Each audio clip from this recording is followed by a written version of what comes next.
Olá, ouvintes do Story Delas, aqui quem fala é a Aimee. Estamos mais uma vez aqui com um novo episódio e buscando discorrer sobre a nossa série que foi apresentada no episódio anterior. Se você não ouviu, corre lá que ainda dá tempo. Nomeada de Historiadores da UERJ, onde traremos algumas historiadoras aqui da nossa universidade, a Universidade do Estado do Rio de Janeiro, para contar um pouco da sua trajetória e fazer algumas reflexões sobre os temas conectados às suas experiências. Olá, meu nome é Juliane e eu, junto com as outras bolsistas, estaremos entrevistando a nossa orientadora, a professora Alexandra Tedesco. Então, Alexandra, fala pra gente um pouquinho sobre você e o que faz atualmente aqui na UERJ. Oi, Ju, obrigada. Bom, fico muito feliz de começar essa série, né, de ser a primeira de muitas outras professoras que vão vir aqui falar um pouquinho. Bom, falar sobre a gente é sempre aquela coisa meio caótica, né? A gente nunca sabe o que nos identifica, né? Mas então, eu acho que eu vou, assim, me identificar institucionalmente, depois a gente vai conversando, né? Eu, atualmente, sou professora do Departamento de História da UERJ. Cheguei aqui na UERJ há mais ou menos 2 anos, né, no meio da pandemia, então considero que ainda estou um pouco chegando, né? Então, dentre outras coisas, né, além de dar as disciplinas de História Contemporânea 2, História Contemporânea 3, eletivas, também estou tendo a oportunidade de dar aula para outros cursos, que tem sido bem legal. Além disso, eu também faço parte do LPPE, né, do Laboratório de Práticas de Ensino em História. Também participo junto com os colegas da Comum, que é um grupo, né, dedicado a pensar temas de teoria da história. E, finalmente, né, também estou começando junto com as bolsistas esse trabalho do Prodocência. E como foi o seu processo de integração com os outros professores e professoras aqui na UERJ no meio da pandemia? Já foi assim, né? Difícil, mas ao mesmo tempo era o que tinha, né? Porque, bom, alguns colegas eu ainda não conheço pessoalmente, alguns eu vejo de máscara e continuo sem saber como reconhecer, mas de fato, assim, foi muito importante o apoio de todo mundo. Todo mundo estava vivendo essa pandemia à sua maneira, né? Ninguém exatamente tranquilo. Mas, assim, o apoio dos colegas, quando eles me diziam, não, quando voltar, você vai ver por que a gente gosta tanto, esse tipo de fala, assim, foi muito importante para eu me tranquilizar um pouco também, né? Porque às vezes a gente não conhece nada, não entende as siglas, não entende a burocracia, né? Então, foi muito importante a ajuda dos colegas, da Ângela, do Flaviano, sobretudo, que me deram muitos caminhos nesse começo. E como foi a construção da sua relação com os alunos? Porque você ministrou matérias no momento que a gente estava remoto, né? Sim. Na minha cabeça, né, tem uma perda muito grande que os alunos tiveram nesse período remoto. Enfim, né, era a única solução, mas acaba que não tem como evitar essa perda, que é a perda da própria experiência com a universidade, né? E eu chamo isso não simplesmente de ver aulas ao vivo, né? Mas, por exemplo, às vezes, né, você está dando uma disciplina e se a câmera está toda fechada, quer dizer, você não tem nenhum tipo de resposta dos alunos, né? Você não tem uma risada, você não tem um arquejo de sobrancelha, enfim, você não tem a linguagem corporal que facilita o entendimento, né? Pra gente saber, por exemplo, será que tá todo mundo entendendo ou será que tá todo mundo simplesmente viajando e eu tô achando que tô aqui arrasando, né, e tal. Então, assim, eu senti um pouco dessa dificuldade no começo, mas assim como os professores, a expectativa de finalmente conhecer os alunos pessoalmente foi muito boa, né? E quando eu os conheci, nem todo mundo eu conhecia ainda, de vez em quando eu estou parada, prof, não sei o quê. Ainda estou tentando na missão, né, de associar os nomes e as fotos com as pessoas, mas enfim, uma parte muito boa do processo todo. Voltando um pouquinho, como foi o seu processo para escolher história? Cara, isso é uma coisa muito doida, né? As coisas que a gente faz quando a gente tem 15 anos, né? Só por Deus. Eu lembro que quando eu estava no ensino básico, no ensino médio, eu tinha uma dúvida, né, entre cursar História e cursar Direito. Em determinado momento, que eu consigo até lembrar do dia, quer dizer, do momento, sabe? Quando você lembra, assim, como se fosse um flash, de que eu simplesmente tive o seguinte pensamento, né? Às vezes os pensamentos vêm na nossa cabeça. Eu gosto de escrever, né? E eu pensava que fazendo direito eu ia poder escrever bastante. Mas aí eu pensei, mas eu vou escrever o quê, né? E aí quando eu pensei, eu vou escrever o quê? Eu falei, bom, eu preciso, digamos assim, de um recheio, né? Eu lembro que foi isso que me aconteceu. E aí eu pensei, vou fazer história. Mas aí também, né, acho que tem a questão das influências, né? Primeiro que eu vinha de uma família que me incentivava muito a cursar uma graduação e não me impunha qualquer tipo de curso, né? Então eu não tive que lidar com aquela pressão que às vezes acontece, né? Enfim, que tem muito a ver com vários fatores e tal. E também eu tive 2 professoras muito boas de história, que eu lembro com muito carinho. Uma delas, até o 2º ano, né, do ensino médio, quando eu morava ainda lá no Rio Grande do Sul, que ela era, inclusive, advogada também, e eu achava ela, assim, uma pessoa... Eu não sabia que era isso que eu achava, né? Mas eu achava ela muito sofisticada, se admirava muito ela e tal, mas não entendia muito bem por quê, né? E aí depois, no 3º ano do ensino médio, né, quando eu prestei o curso, eu tive uma professora inesquecível, qualquer aluno dela daria o mesmo depoimento, que era a Marili. A Marili, eu lembro que, assim, eu gostava muito de história, então pensei, né, vou arrasar muito nessa disciplina. E eu lembro que na primeira, tinha 3 avaliações, eu tirei 9,5, e aí eu pensei, nossa, ela tá querendo... enfim, né? É pessoal. A gente pensa essas coisas quando a gente é jovem, né? Aí depois, na segunda prova, eu tirei 9,8. Aí eu falei, o que essa mulher tá querendo me dizer com isso, né, cara? E aí, enfim, né? Eu me enfurnei de estudar e eu me lembro que na última prova do ensino médio, ela me deu uma nota 9,98. E aquilo me marcou, assim, eu não desisti, né, de fazer história, mas mas assim, hoje eu entendo, né, que o que ela estava fazendo era me reconhecendo como interlocutora, me puxando, né, para perto da disciplina, me dando vontade de estudar. Mas na época eu não entendia dessa maneira. Então foi um pouco nesse sentido. Só queria registrar também, né, que eu fiz essa escolha em 2004. Eu comecei a universidade em 2005. E naquele momento, nosso horizonte de expectativas, digamos assim, era outro, né? Quer dizer, era um contexto de expansão, era um contexto de muita promessa no sentido positivo, né? Num sentido de esperança, no sentido de expectativa. Então, de claro, investimento, né? na educação, né? Exatamente. Então, assim, o futuro parecia uma coisa que a gente tinha alguma chance de escolher. Claro que isso não aparece da mesma maneira para todo mundo, né? Eu preciso reconhecer de que grupo social eu venho, os privilégios que eu tive para fazer essa escolha. Mas eu me lembro que era uma escolha, assim, não despertava a mesma sensação da pessoa, do interlocutor, quando você fala que vai cursar história hoje. Não é exatamente o mesmo sentimento que a gente percebe que eu tinha quando pensei em cursar história, entende? Hoje em dia a gente ouve que vai passar fome, né? Hoje em dia a gente já vê a cara da pessoa, né? Vai ficar Falando desempregado, aquela coisa. É complicado. E é também um pensamento que você vai fazer história para ser professor, né? Quando a gente, na verdade, tem um horizonte aí, algumas possibilidades além do magistério. Apesar do magistério ser o mais... Um horizonte muito mais ampliado do que a gente tem realmente. Quem sabe as coisas mudem ano que vem. E, então, eu mediei uma mesa um tempo atrás com a professora Alexandra sobre o tema de mulheres na faculdade, para a gente falar sobre nossas experiências. Convidamos a Caroline, que vai estar presente no podcast também, a Jamile, outras historiadoras maravilhosas aqui da UERJ. E eu precisei fazer, né, na organização dessa mediação de mesa, eu precisei fazer um pequeno textinho sobre você. E foi muito trabalhoso, porque o seu Lattes é assim, gigante. Então, eu queria perguntar qual foi sua linha de pesquisa no mestrado e doutorado e as suas pós, né? Porque você tem pós em filosofia, em sociologia. Como que foi esse caminho que você cursou até agora? Bom, Ju, então, eu venho, né, na área de formação, eu fiz a graduação e o mestrado na Unesp, em Franca. E naquela ocasião, né, quando eu entrei no mestrado, eu trabalhava num sushi. E eu me lembro que eu trabalhava no sushi enquanto fazia o primeiro ano de mestrado, né? Era uma coisa muito misturada, assim, na minha experiência e tal.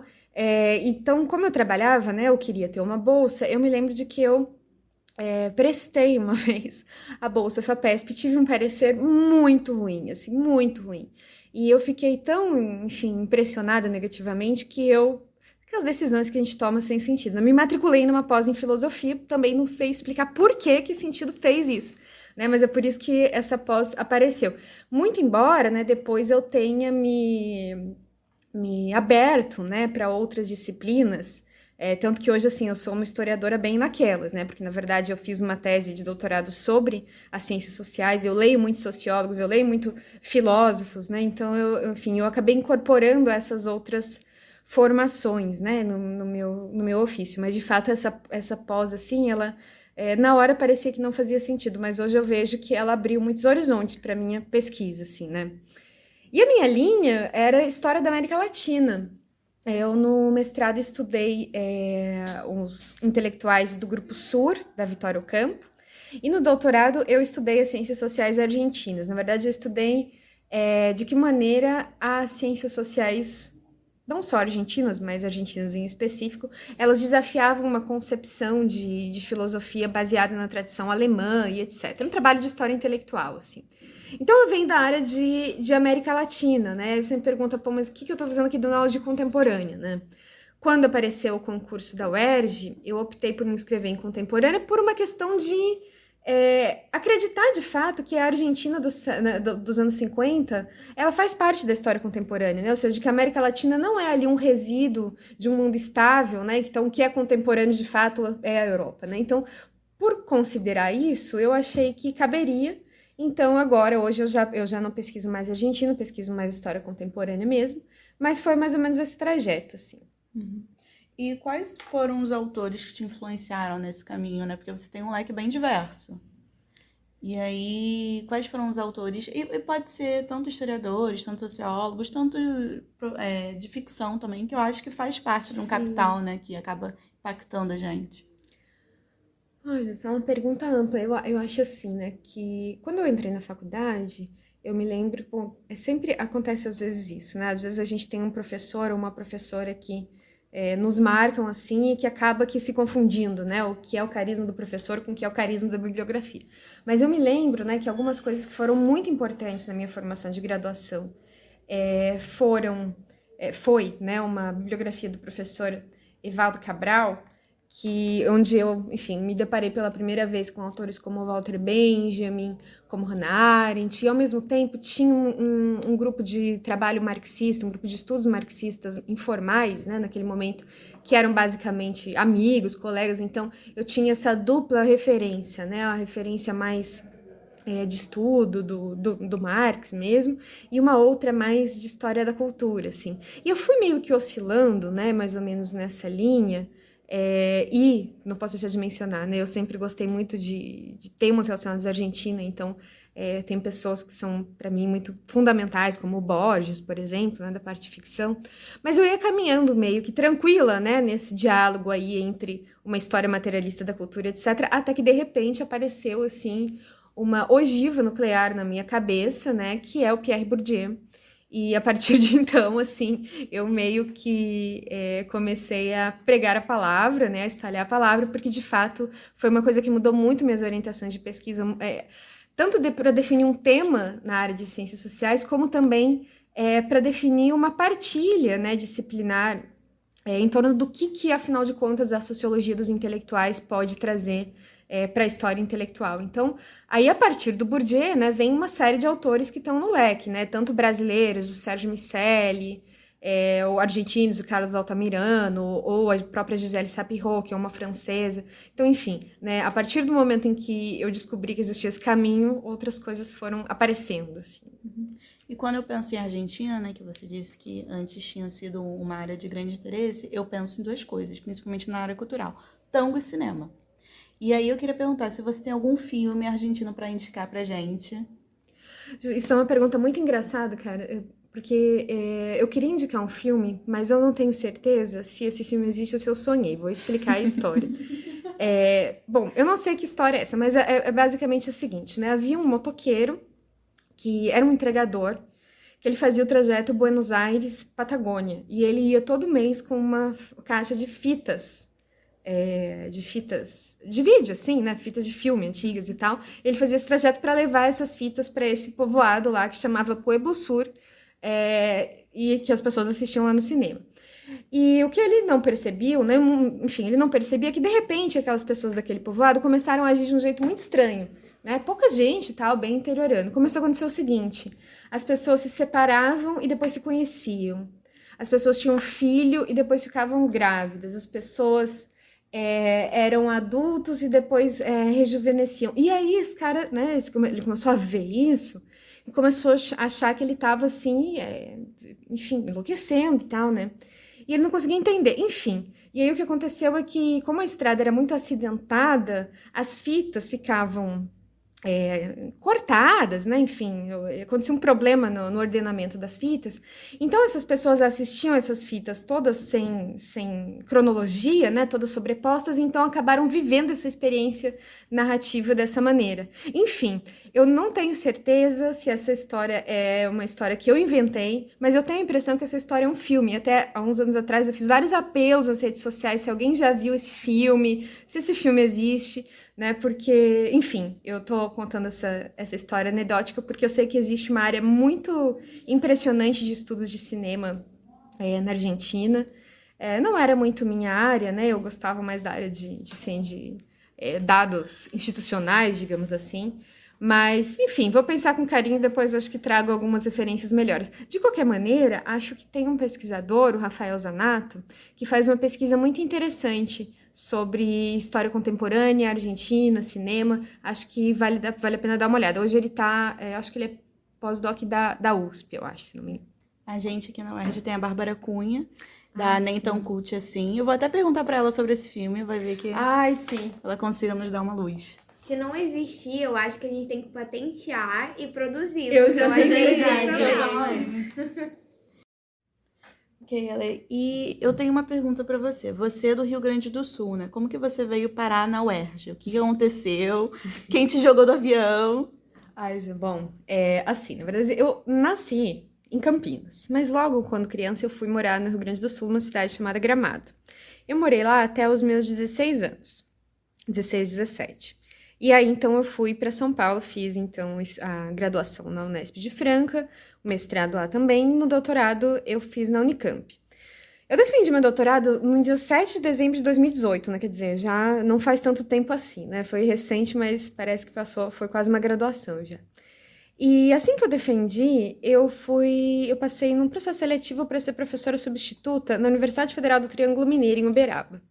Eu esperava ficar 2 anos lá, mas aí acabou não rolando. 6 meses depois eu me vi de novo na situação de ter que procurar um emprego, né? Então eu comecei a prestar todo tipo de concurso que eu via na frente. Enfim, no mês de novembro, né, de 2019, eu estava fazendo 3 concursos. Os dois primeiros, né, anteriores no Paraná, e daí tinha o concurso da UERJ. Mas aí aquela coisa, né, eu estava comentando antes que quando eu escolhi fazer a história, as expectativas eram umas, né? Quando eu defendi o doutorado, elas já eram completamente diferentes. Quer dizer, né, já era um contexto de vagas mais escassas, né? Qualquer concurso que a gente prestasse ou preste, são muitos concorrentes, muito diferente do que era antes, e todos super qualificados. E, bom, apesar de eu não ser exatamente uma jovem, né, eu sou institucionalmente jovem, né? A minha defesa de doutorado é muito recente. Então, a ideia de prestar um concurso na UERJ, ela é uma ideia, assim, que me pareceu um pouco petulante no início, né? Porque eu pensei, cara, eu recém defendi o doutorado, eu vou lá competir com gente que tem 3 pós-doc, porque não tem jeito, né? Se a pessoa tem 10 anos a mais de vida que você, ela tem um benefício sobre você, que é o fato de que ela nasceu antes, então ela tá há mais tempo, né, nessa busca. Então, assim, eu vim, né, com a consciência de que, por um lado, era muito difícil, então acho que isso também me ajudou a vir de maneira mais solta, mais calma, né, sem tanto peso nas costas, até porque eu já tinha passado no concurso do Paraná, então estava mais tranquila, mas também consciente, né, de que eu não simplesmente estudava a universidade, mas eu, por conta do Pierre Bourdieu, né, tinha algumas coisas na cabeça sobre as dinâmicas de hábitos, né, que eles chamam, ou seja, as dinâmicas, digamos assim, de etiqueta, não etiqueta no sentido negativo, etiqueta no sentido constitutivo, né, dos campos universitários e tal. Então, digamos assim, né, eu não tenho, mas não tinha também naquela época, alguma interdição simbólica, né? Eu fui muito estimulada ao longo da minha vida a acreditar que uma universidade como a UERJ era para mim, sim, né? Início eu acho que talvez eu tenha uma experiência diferente de parte importante das minhas colegas, né? Que são, na verdade, desestimuladas, né? De modo que a ideia de se apresentar numa banca com colegas homens muito mais velhos para ser julgada, ela não é só uma questão de autoestima, simplesmente, é uma questão de constrangimento simbólico, né? Não é uma coisa simples. Mas, enfim, só para resumir, né? Eu vim parar no Rio nesse turbilhão de coisas passando pela minha mente. E aí, simplesmente, eu me lembro de que eu vim aqui no dia de semana que saiu o resultado, não conhecia, nunca tinha vindo pro Rio de Janeiro, não conhecia ninguém. Eu me lembro de descer as rampas, assim, em 2 segundos, né? Chegar lá embaixo e... Eu nem lembro onde eu fui. Hoje eu acho que eu fui pra Ipanema, mas eu não tenho muita certeza. Eu lembro que eu peguei o metrô, praia, eu vou pra praia, né? Pessoa, né, de São Paulo, chegou no Rio de Janeiro, vou pra praia. E me lembro, assim, de sentar lá e celebrar essa conquista sozinha, né? Eu tava sozinha. E, enfim, então foi muito, muito bom, né? Claro que aí depois eu achei que já ia começar a trabalhar, né? Isso foi em fim de novembro. E aí, em março, começou. Nesse momento. E eu quero te perguntar como que está sendo a sua experiência como mulher aqui na UERJ, no Rio de Janeiro, e também se você puder falar um pouquinho sobre sua experiência como mulher no ambiente acadêmico em si. Bom, eu vou começar pelo fim, né? Eu nunca estudei gênero durante a minha formação de mestrado e doutorado.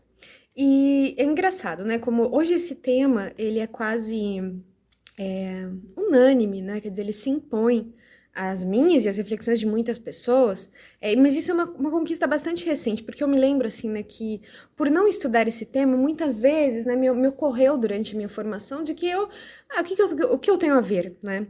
Mas esse é um tipo de pensamento que logo foi... enfim, né, foi sumindo da minha cabeça conforme eu fui percebendo que as dinâmicas de gênero, por mais que a gente não estude este tema, elas se impõem na nossa prática, né? Então, por exemplo, quando você vai fazer uma apresentação em um congresso e você fala de modo assertivo porque você entende do que está falando, e as pessoas vão dizer que você está sendo arrogante, né? Porque, na verdade, esperam que você seja uma pessoa muito meiga. E eu acho que não me considero uma pessoa especialmente meiga, e muito menos para apresentar trabalho, né? Sempre fui, assim, bem... vou usar de novo esse termo no sentido positivo. Bem petulante, né? Chegava, ia cara de pau, né? Acho que esse é melhor. E muitas vezes isso foi confundido, né, com arrogância. Então, eu acho que nessas situações, eu comecei a ter a oportunidade de perceber que o tema do gênero não é exclusividade de quem pesquisa gênero, porque nas práticas isso começa a se apresentar como interdito também. E aí, com a literatura de gênero, eu fui tendo maior contato, porque eu tive a sorte de ter várias professoras muito especiais pelo caminho, mas especialmente a minha orientadora de doutorado, a Silvana Rubino, que é alguém que transitava por esses dois ambientes, pela discussão de gênero e pela discussão de história intelectual. E então, ela me apresenta essas leituras, mas também ela me apresenta uma espécie de modelo mimético para mim, assim, porque a Silvana estuda, né, a Lina Bobardi, modernismo, as modernistas brasileiras, os processos de apagamento das arquitetas modernistas e etc. Mas, além de tudo, né, ela era uma pessoa ela é, né, uma pessoa que assumia muito essa identidade de mulher intelectual pesquisadora e não tinha complacência com gente que fosse tratar ela de modo condescendente, ou, ai, que fofinha sua pesquisa e tal. Então, assim, ela tinha um brio, né, muito especial, assim, nessa questão. Então, eu tive a sorte de ter esse modelo, né, que me ajudou a perceber como que essas relações são entremeadas na prática, né? E acho que com isso eu consigo também falar dessa sua outra pergunta, que é a experiência de ser uma professora universitária aqui no Rio, né?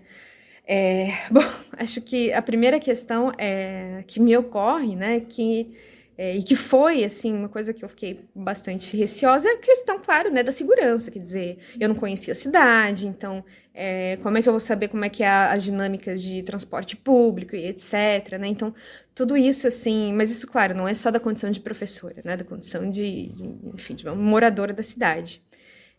Então, passados, assim, né, esses primeiros momentos pós-pandêmicos, enfim, né, onde a gente voltou presencialmente, eu tô começando, assim, a perceber como é que funciona essa dinâmica, né? Mas, assim, eu gosto muito da cidade do Rio, né? Gosto bastante, acho uma das poucas cidades do Brasil em que a gente tem coisas para fazer, né, para se divertir, eu tenho a impressão que aqui, assim como as possibilidades se abriam para mim temporalmente lá em 2004, aqui elas se abrem, assim, espacialmente, né, então, é isso. E eu gostaria de saber se você já sofreu algum caso de machismo enquanto você dava aula, enquanto você apresentava com seminário, enfim, no ambiente acadêmico.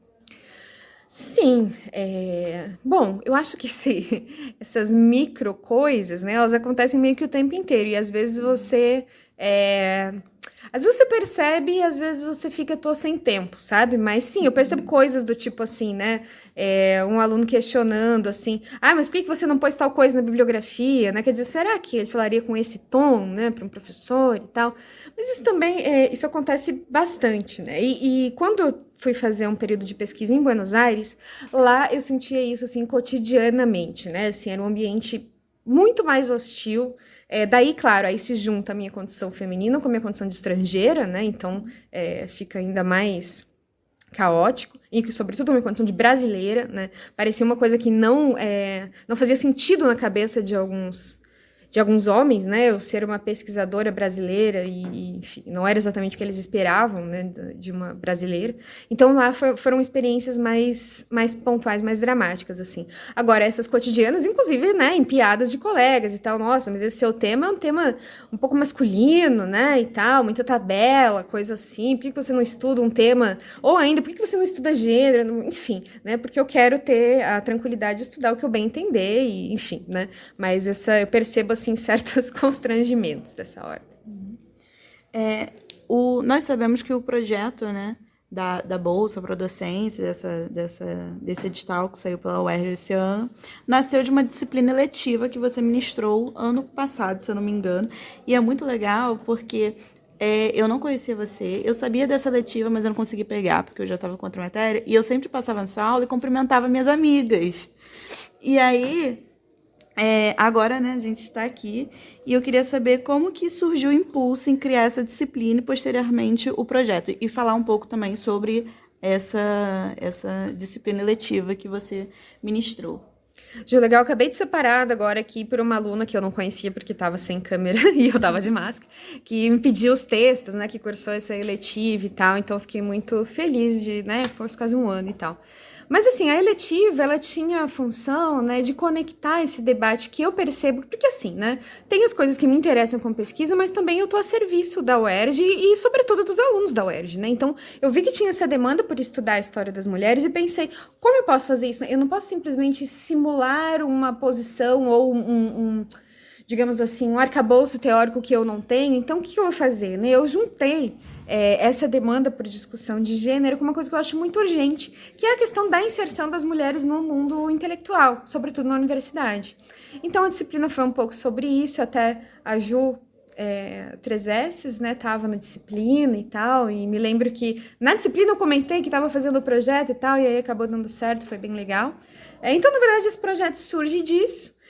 Só que o projeto, diferentemente da disciplina, ele tem vida própria, né? Então, acho que a gente vai ter outros rumos também, vamos desenvolvendo podcast, os nossos planos de aula e tal. Então, mas ele vem a partir desse encontro mesmo, né? Entre a demanda do tema de gênero e a parte mais teórica da história intelectual que eu trazia do meu doutorado. Eu queria perguntar, como que foi montar esse projeto?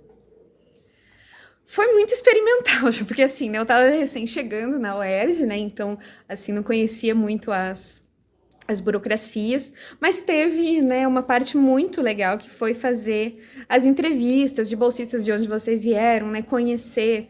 Cara, foi a primeira vez, basicamente, que eu conversei com alunos que dentro, quer dizer, fora do espaço da disciplina, né, então foi a primeira vez que eu fiz isso, vocês são as primeiras, né, pessoas que eu... enfim, meu primeiro projeto, como eu disse, né? Eu acabei de chegar, né? Exatamente. Então, se der certo, vocês vão me dar carta de recomendação o resto da vida de vocês. E eu para vocês também. E, por fim, você quer deixar alguma observação para quem está nos acompanhando? Não, eu só quero desejar que esse projeto frutifique, que ele chegue no maior número possível de pessoas, que essas pessoas que ouvirem, sobretudo as meninas, se sintam encorajadas a entrar no mundo universitário, encorajadas apesar, né, das dificuldades que existem aqui, das múltiplas questões que caminham juntas, como, enfim, classe, raça, etc. Mas que se sintam encorajadas a ser... agora sim vou usar positivamente esse termo, se for necessário um pouco petulante, um pouco afirmativa, sabe, bater o pé e enfim, tentar de toda maneira, né, então é isso, só nos sigam no Instagram, né, continuem nos ouvindo, e acho que era isso, Ju, te agradeço super a oportunidade de começar essa série, que vai contar com gente muito legal, e eu já tô ansiosa para ouvir as outras entrevistadas também.